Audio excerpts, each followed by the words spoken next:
Coming up on this week's RegCast.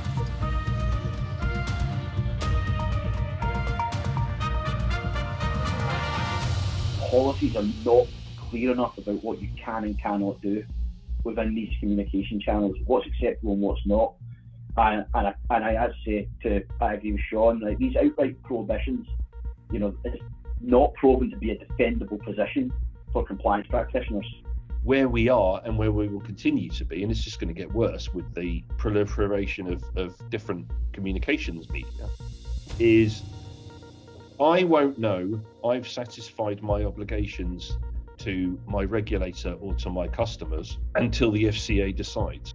I think it's a responsibility of compliance teams. Go find out what is out there to help you with these new forms of communication. What MarketWatch 89 reads the same as 69, get ready for some really big fines, because we gotta actually work out how do we make this system work, not the particular risk controls, but as a system, how does RegTech help? Welcome to RegCast. RegCast. Shining a light on challenges and opportunities for digital compliance. Hello and welcome to RegCast. This is episode 7 of season 2, and it's the 24th of May, and we're looking at market abuse in the latest with the RegTech plans. I'm PJ DiGianmarino, CEO and founder of JWG, and we've been doing a lot of research getting ready for our June seminar. And we're here to talk about some of that, but also get the latest on what's just come out from the FCA with the MarketWatch 69 on market abuse. And this conversation goes back a while, but in some respects, it's totally new. And what I mean by that is that communications as a topic have always been broken into voice, electronic communications, and then need to be married up with the trading activity. And really, for all of that monitoring, across a number of different risk disciplines. They cover AML, they cover transaction monitoring, fraud, a whole bunch of things. And what recently that we've been able, we can't rely on a world where all the communication channels are within the firewall of a firm.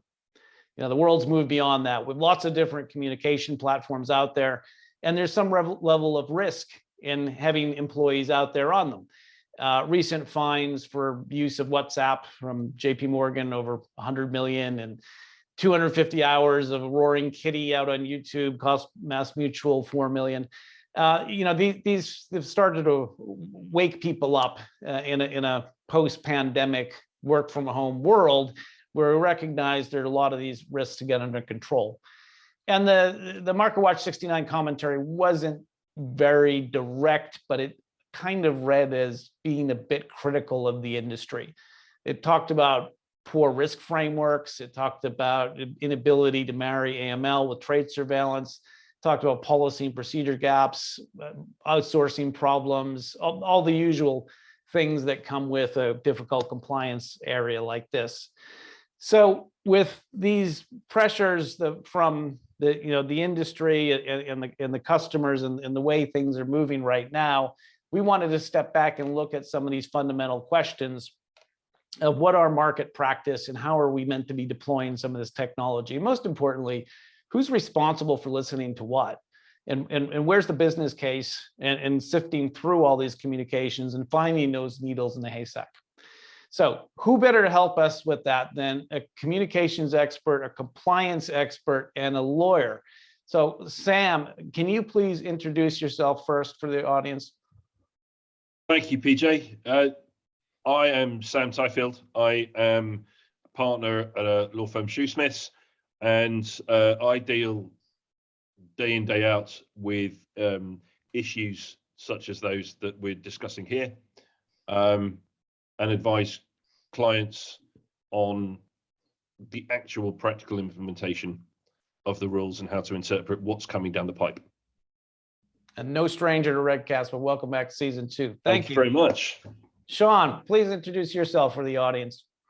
My name's Sean Hurst, and I work for Smarsh. We're a software company that deals with all things to do with communications, capture, and compliance, as well as surveillance. And I'm a regulatory expert as well as a data privacy expert and a bit of a subject matter expert, a lot of expertise there. And I help out with some of our larger clients giving advice around some of the challenges that you face today. Thank you. And last but not least, Richard, who again is no stranger to RegCast, bring us up to speed what your latest job is. Yep. Thank you, PJ. Richard Bain. I'm a compliance practitioner for State Street. And I lead our enterprise-wide conduct surveillance program. Perfect. So the first question we wanted to tackle here really gets back to regulatory best practice. And if regulators don't insist on it, what is it that the industry needs to go ahead and work on? Sean, I wanted to come to you first. Can you tell us a little bit about what's the market practice at the moment? Tell us about the story of what does it take to monitor all the different communication channels, and what does that feel like today? Well, it's a tough job. I don't envy those that are on the receiving end of this, the compliance practitioners.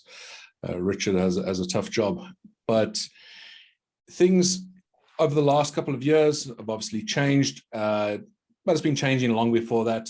The way that we communicate is evolving constantly, and just the sheer number of channels of communication that are out there is increasing. I wouldn't say exponentially, but it's increasing really, really quickly. We all know about what's going on at the moment with WhatsApp. There's a few court cases out there, and we're going to hear a lot more about that as well. There's going to be a lot more investigations around the use of WhatsApp in the regulated spaces. And that comes down to this, and it's quite interesting to be calling it this, but the decentralized forms of communication. I worked in the banking industry for many, many years where things like this were never actually a concern. And all we had to do was monitor our internal communications, things like email, things like, back in the day, Link, and some other chat modalities that we had. That was challenging enough. But now when you bring it out to these decentralized forms of communication like WhatsApp, WeChat, Telegram, or even some of the social media channels that we can use, it creates a lot of challenges. But if we focus on things like WhatsApp, there's a lot of issues that I see when it comes to this. When I'm having conversations with some of our clients and we're talking about the potential risk of WhatsApp and not capturing it, there are quite a few of them that still say, well, we tell our traders, we tell our staff not to use WhatsApp for business-related communications. We have that in policy and we're done. That doesn't work anymore, right? People are going to use those forms of communication. And that might be down to what your client might be wanting to do. That your client might not want to work with email or other official forms of communication that you allow. Their preferred form of communication is WhatsApp. And when you're dealing with a client that might be highly demanding, bringing in a lot of money for your company, then they do have some leeway in saying kind of the ways that they would like to communicate. So the policies aren't keeping up with the market practice. No, I don't think they're enough anymore. Policies, they still have their place, but I don't think it's enough. As we can see, right, HSBC under investigation this year. We have JP Morgan with some massive fines. There were policies in place there, I'm sure, but they're still going to get fined. It's not an excuse. The regulator's not going to look at that as an excuse for any of the wrongdoing that might be happening. The situation that we're seeing at the moment, what's been presented to us over the last few months with the conflict in Ukraine with Russia, we've seen some sanctions that we've never seen, to the extent of sanctions. We haven't seen this before, at least in my lifetime. And this is quite a good example of where the risks might lie. You might have a client that you've been dealing with for the last 20 years. Let's say I'm a trader. I have a client that is Russian, and he happens to be a close friend as well. You develop these relationships. When these sanctions come in place, there's obviously a sanctions list, and the official forms of communication, you get cut off. The ability to trade, etc., with these individuals gets cut off. But that doesn't stop you having this friendship with this individual and potentially still giving financial advice, which is quite a risk, right? And the risk really comes when you're not, maybe your company's made a decision, you're not allowed to communicate with WhatsApp. You've made that absolutely clear, but you still are doing this. You might not get found out individually, but what happens if that individual, the Russian, client of yours, gets stopped at an airport on the way somewhere and his phone gets confiscated? And on that phone, there's a bunch of communication that gets discovered with a banker that works for Bank X.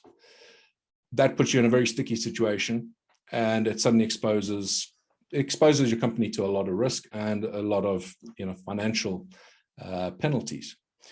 So some of the invasive nature of the sanctions will force additional inspection of what has happened outside the firm's firewall. I think so, and that's a hypothetical that I've put in front of you, but it's something to think about. And it's even if there wasn't the ability for the regulator to actually fine the company, the bank, there is always the point that it's going to get into the press. There's going to be reputational risk at play. And I just think with companies deciding not to capture elements like WhatsApp, maybe it's a financial reason, maybe it's just a difficulty, right? They don't want to have this invasive technology in there because it's your personal communications. That's not necessarily an excuse anymore. There needs to be a way around this. You need to try and think about these forms of communication as they're here to stay.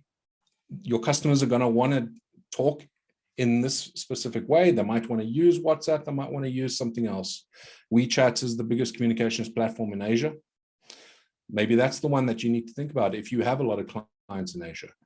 But I think we're getting to the point where companies are starting to embrace these technologies, the ability to capture these technologies, and they're realizing it's not just about the compliance piece, right? It's not just about the fact that, well, we've got to keep control of these communication channels, but it's also a case of, well, you're enabling your potential clients to communicate the way that they want to. It might be seen as a value add for the way that you're talking with these individuals. Yeah, and I think therein lies the rub. And Sam, you've been around this horn a number of times, but there's also employee and the personal rights of the individual challenge here as well, right? And there, at the end of the day, there's all kinds of pressures from the information commissioners and all the other agencies out there that want to protect people data. They want to make sure that this stuff isn't being abused and that isn't out there for untoward purposes, part of which could be business driven, right? And that's a really sticky area. So if you've got to protect the customer and you've got to kind of accelerate the alpha of the franchise, how do you start looking at this particular conundrum? Well, I think it's important to say from the get-go that it's not just pressure from the UK Information Commissioner or in the EU under GDPR or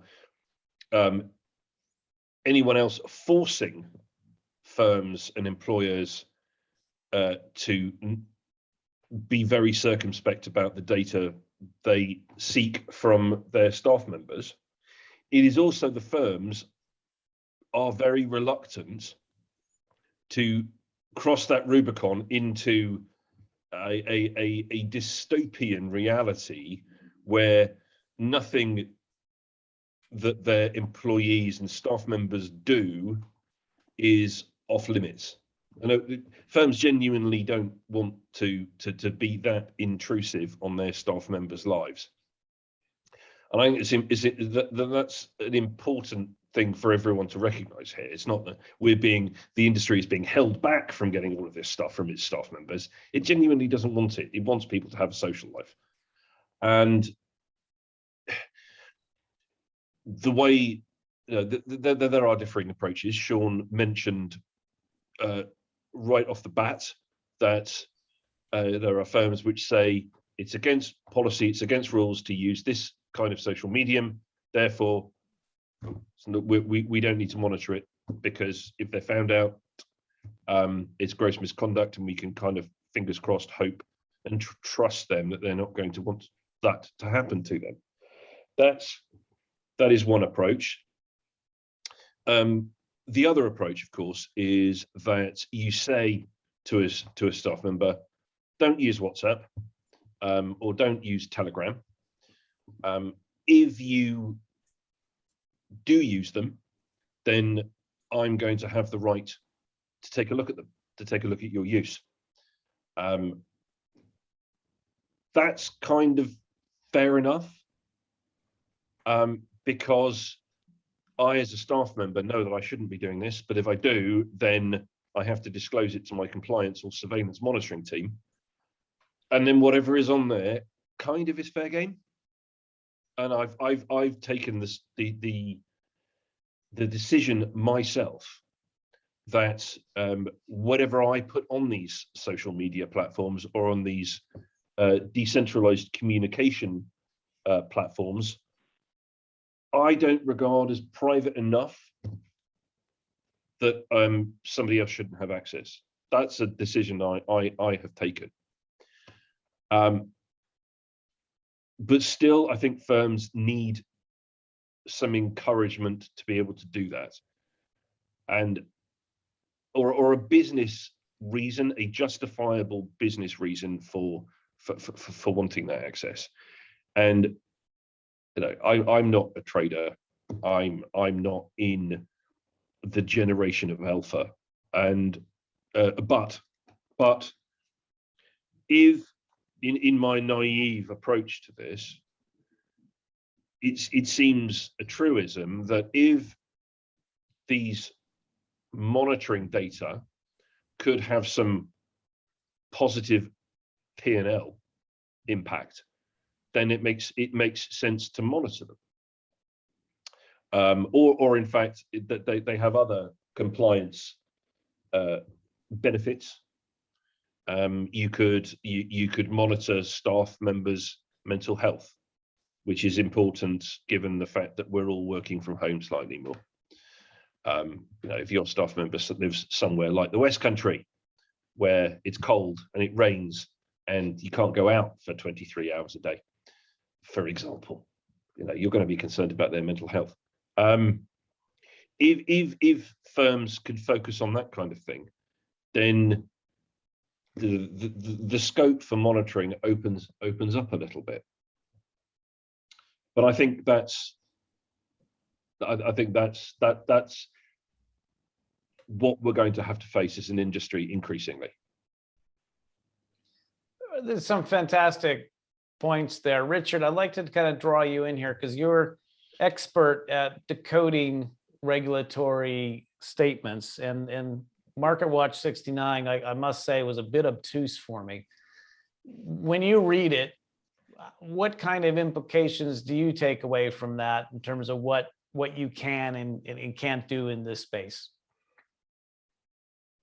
Yeah, so for me, I'm going to talk about two components of MarketWatch 69. The first is fundamentals, the second is policy, because that plus some of the recent fines we're seeing coming out from global regulators it leads me to a sort of policy conversation. So in terms of MarketWatch 69, I think anyone who is regularly following MarketWatch commentary, or like me as a compliance practitioner, been involved in examinations, etc., I'm not sure I would have read that and said there's nothing in there that I'm not already aware of as a focus of our regulators, particularly the FCA in this particular instance.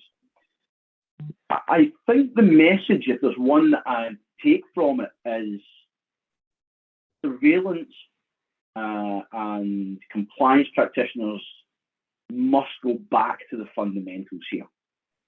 And the fundamentals for me of any compliance or surveillance program are risk identification, risk assessment, risk monitoring, and risk reporting. Now, if I just touch on three of those, in terms of risk identification, You have to have a risk identification process that takes into consideration factors such as the products, the services, the business model you have, the asset classes you're exposed to, the clients you're exposed to, etc. And that should really form part of that risk identification analysis that you're going to do. And it should ultimately be downstream into how you structure your risk assessment so it's granular enough to assess against those various risks. The one thing I'd say about risk assessment as well is that it should drive the monitoring capability that you stand up, and it should drive the evolution of that monitoring capability. So if you have a risk assessment that isn't in one way or shape or form impacting your monitoring capability on a routine basis and therefore driving changes in that monitoring capability, the reality is you're probably got a disconnect between the quality of risk assessment that you ought to have in place. When it comes to risk monitoring, I want to talk about risk monitoring in sort of two component parts. Sure, we need to monitor for market abuse, market conduct risks, but we also need to be really focused on the performance monitoring of the surveillance capability itself. Is it mitigating the risk that's set out, that's designed to do? Is it generating false positives? Are we using analytic mechanisms and statistical analytics to sort of determine whether or not thresholds and parameters are appropriately set based on the available data that we have at our disposal? So I think for me, really, actually, this is all about getting back to those fundamental pillars and building a fit-for-purpose surveillance capability, and not necessarily rushing to complexity, but actually getting the basics right. If I think about fines and I think about what we've seen come out from JP Morgan with the WhatsApp issue, if I think about, even if I go back to the now infamous Mutual Life and Roaring Kitty case that revolved around GameStop, and I think actually the Market Watch 69 calls this out specifically, that the regulators' view is that policies do not go far enough. Now, as a compliance practitioner, I understand the need to try and keep policies at a high level where they're principles-based policies. However, I think when I think about the decentralised communications environment today and how do you address that in policy, I would suggest that policy must do the following things. It must define your approved communications channels. And within those approved communications channels, your employees have open architecture over the conversations that they want to have with clients, third parties, employees, etc. It should also, specify what are not approved communication channels, to the extent that, for instance, WhatsApp is one you could possibly call out. I mean, it's quite commonly, prohibited for use. But I actually tend to agree with Sean, and I'd say that outright prohibitions do not solve the surveillance problem, because often once you prohibit it, you make a decision not to monitor it. And actually, I think where policies need to go deeper there for those non-approved systems, it's not outright prohibit, right? But actually say, within these non-approved communication systems, these are the things you can do, and these are the things you cannot do or you must not do.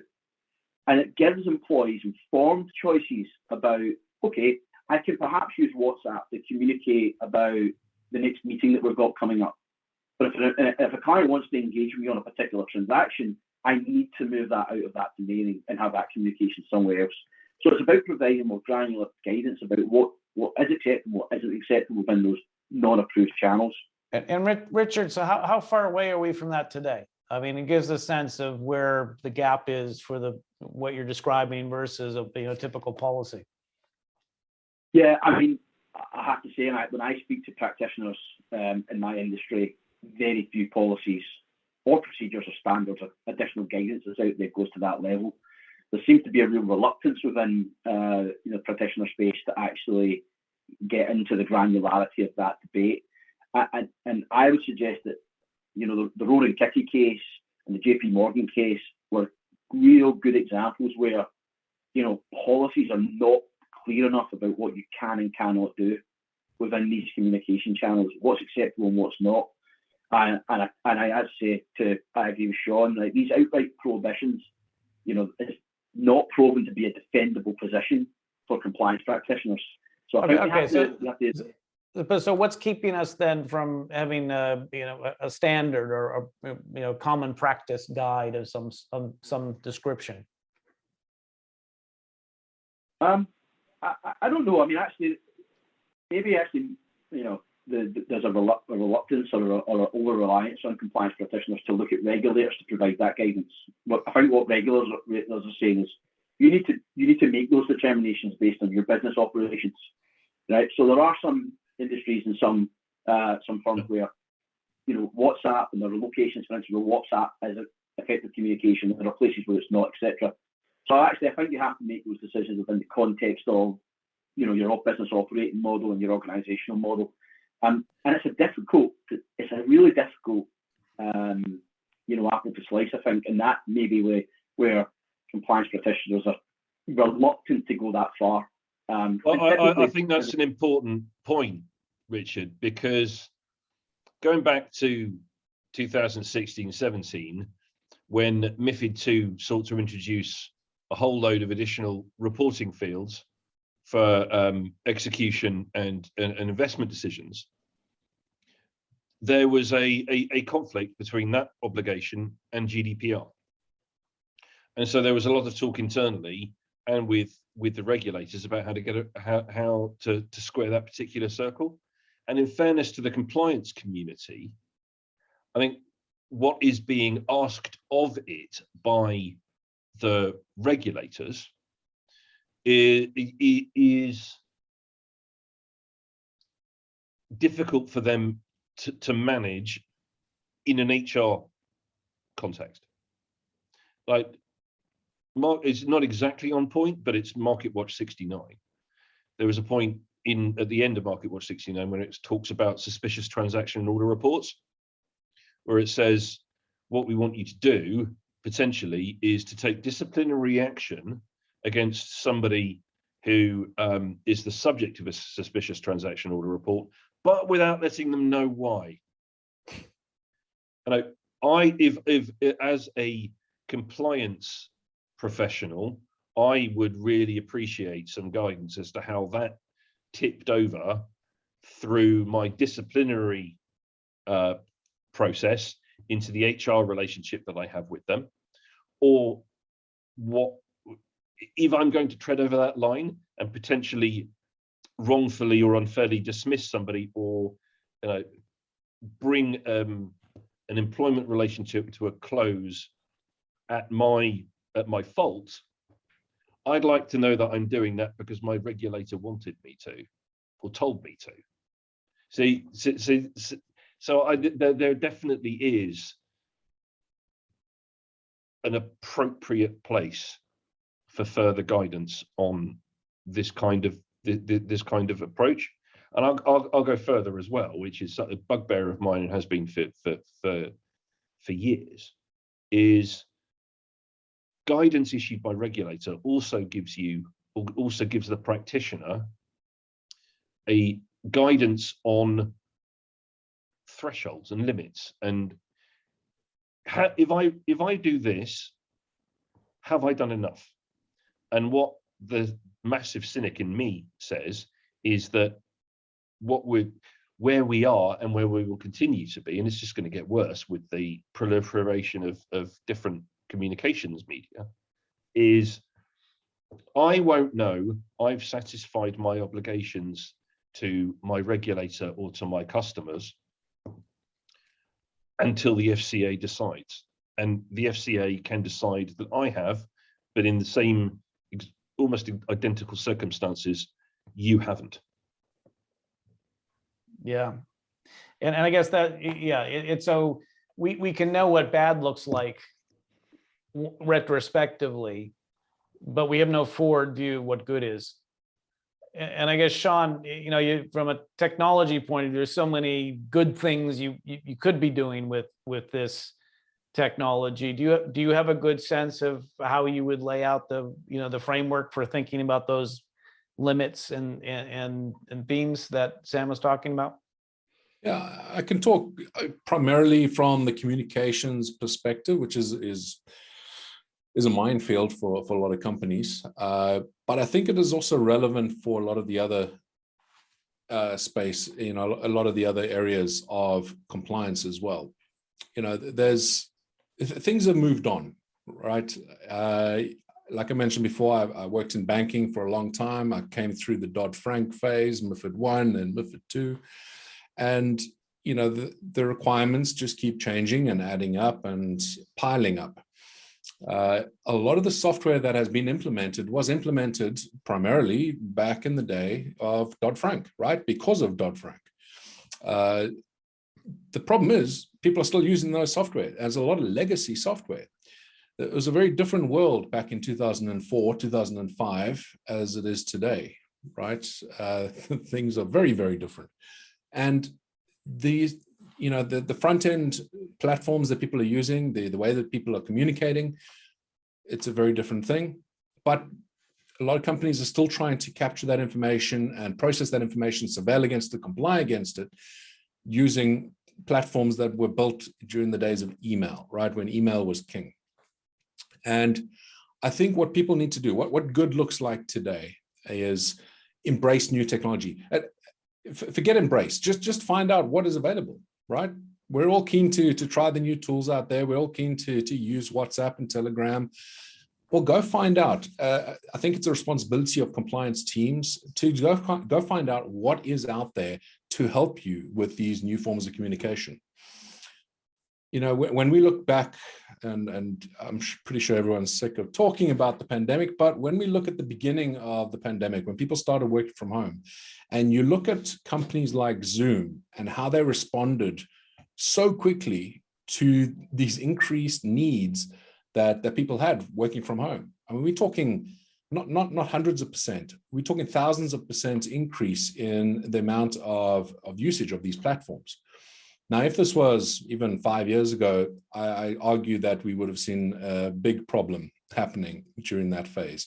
But with the scalable architectures that are out there, the scalable platforms that are out there, cloud technologies, the robust services that companies like Zoom, Microsoft are able to provide, they were able to scale up so quickly. There's no way you're going to do that with legacy platforms that people are still using inside their banks, right? Or inside their companies. So have a look what's out there. For example, Smarsh, we're a company that is cloud first, right? We're using public cloud for the majority of what we do. It allows us to scale, near infinitely. And, there's that confidence level that it doesn't matter if you're bringing on 5 new communication channels today that you need to not only capture, but also surveil against, do some supervision against. You bring on those 5 channels and you start pumping data through there. We're confident that's going to work, but we're also confident in how it's going to work in 5 years' time, in 10 years' time, because of the way these platforms are designed. So have a look what's out there. Don't say no, like Richard is saying, and, I think we're both in agreement there. Policy is you can't just say no, right? You can't just say no, you can't use these things. But you also can't say, hey, yeah, use what you want, right? You can't go that way. There has to be a middle ground. And creating the least resistance is the way to go, right? Creating an instance where you say, hey, we've got this new technology. We can capture these 5 new communication channels. If it's in the list of communication channels that you'd like to speak to your customer in, then perfect. You're A for away and you go for it, and you can carry on doing what you need to do. It's going to be completely captured, regulated. And, if there happens to be a channel that is not captured today, you've provided 5 modern forms of communication that might be a decent alternative for your client, right? Yeah, so they're not forced to go down a route that they don't really want to go down. Yeah, and I guess what I hear you saying, Sean, is put the technology out there, get the platform ready to be able to adapt to what the needs are. But again, in my 17 years of dealing with these kind of questions, I only see things move when there's an immediate driver and there's some funding. So Richard, I want to come to you on this and ask you about sanctions, because really 6 months ago, we weren't even talking about them. But what is there something there in this AML agenda that helps unlock some of this replatforming? I think there is. I mean, it doesn't really matter whether you're talking about sanctions, AML, although sanctions is the hot topic today, right? Because of the UK conflict, of course, and compliance organisations have really had to mobilise around making sure they're ready to comply with those requirements, and that has taken up a significant amount of time, resource, and effort to do that. Actually, if I look at where budget has being spent by most financial institutions, AML seems to be where the bulk of that is going as we stand here today. Actually, I think a lot of that's been driven by, if I look at regulators' examination priorities, they are very focused on money laundering, terrorist finance, and sanctions, etc. And so there has been certainly a sort of like 2 to 5 year shift where that has, become the predominant compliance focus. But actually, if I drill that back into market conduct risk or market abuse, because that's what we're here to talk about, I'd say within those examination priorities, market abuse in capital markets is a predominant risk for regulators. And I think that actually creates a connectivity between your market abuse surveillance program and your AML, potentially your sanctions program as well, which typically sit within that financial crime infrastructure. Now, resources limited, budgets are, going, way beyond what we expected. Alert false positives are increasing, which is driving increased headcount. I actually think the way to optimize and the way to scale your surveillance capability within a major financial institution today is actually to look at how you build optimization and scalability across that financial crime ecosystem, and not just looking at these capabilities, these risks, capabilities, and technology and infrastructure stacks as an AML, a sanctions, and market conduct risk, and actually start to look at these as actually a single suite of financial crime risks, where actually you can build out infrastructure that's going to span all of those risks holistically. I think the reality is that, if you're building one data lake rather than many data lakes for different risk typologies, if you're building one transaction monitoring capability rather than multiple transaction monitoring capabilities for different risk taxonomies, I think you're going to find it's more scalable, it's easier to operate, it's more cost efficient, and the savings that you make in the optimization of that can be reinvested in addressing some of the other issues that are inevitably going to come, like high volumes of false positives, etc. I do want to just briefly touch on a point also that Sean and Sam make. Regulators do not want to put out high quality specific guidance about parameters that firms should be using for the calibration of their surveillance activity. And the reason for that is they don't want concentration risk. For me, I actually think calibration of those programs needs to be tied to input and output performance monitoring. And as compliance professionals, you need to be set up to do that. You need to be building your surveillance capability around data inputs and analysis of those data inputs that's going in and the outputs coming out. Great example of that, if you're looking at price thresholds or average daily trading volume thresholds or market volatility thresholds to apply to those models, those thresholds in your domain might be different than they are in another domain. So do the analysis, build your thresholds and your parameters to those domain specifics, and calibrate them and evaluate them on an ongoing basis so that you should be able to show demonstration that they've changed and they've evolved over time. They haven't remained static for 2 to 5 years, because actually as market trends change, those important data points that are calibrated within your surveillance capability will change also. So, and actually I think that's easier to do within a larger infrastructure, PJ, to come back to the original point, right? Yeah.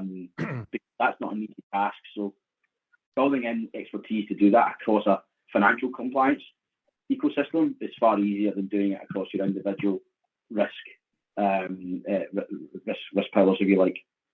Thank you, Richard. I'm going to take that as your final statement because we're actually a bit over time. But Sam, can I come to you just for your final thoughts around the various edges of this problem and where you think individual firms should be trying to move in 2022. I have to say, first of all, that I really agree with Richard's final comments, but my take on it is slightly different.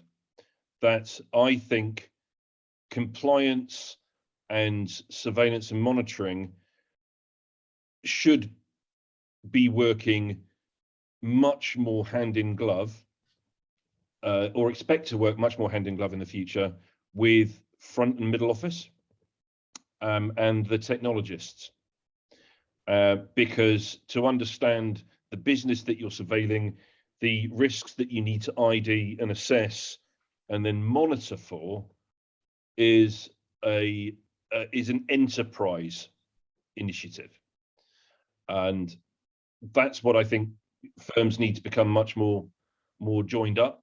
Whilst I do agree with Richard completely, pick financial crime or AML as the thing that you're looking at, and everything else flowing down from there. I think everything is going to have to be looked at a much more enterprise level, which comes with its own challenges. Again, back to Market Watch 69 and its references to the nefarious involvement of front office in these kind of activities. So it comes with its own challenges, but I think it's a priority. I think it's inevitable, and I think on balance it's a good thing.